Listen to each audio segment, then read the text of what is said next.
But we toured the country, found out what was needed, developed legislation, and passed the Mental Health Systems Act of 1980.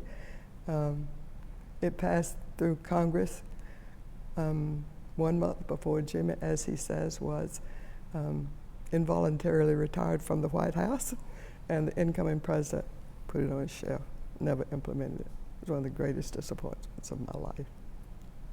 And now we had a mental health symposium here at the Carter Center. I have a great mental health program here last week.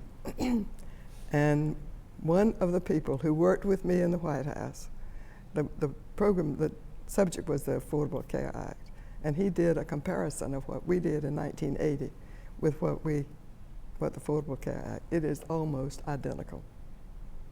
We just passed parity.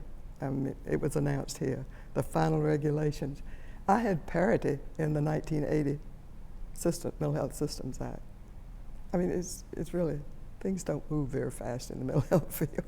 But I'm so thrilled now that we have parity and that we have the Affordable Care Act covers parity. And we also had integration in the 1980 legislation, combining mental health and substance use, behavioral health. Like with the Affordable Care Act, I was so confused by the time we had our meeting last week that we had people here who really knew what was in the law, which was so good for us.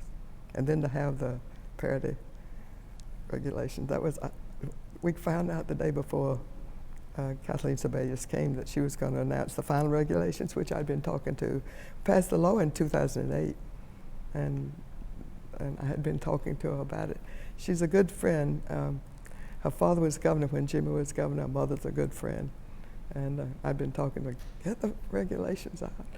And I'm sure her hands were tied by the White House because I think they wanted it in the Affordable Care Act. But then for her to come here and announce it, as soon as I heard it, I started shaking all over. I mean, this was 33 years after I had wanted it, so it was exciting. It was emotional.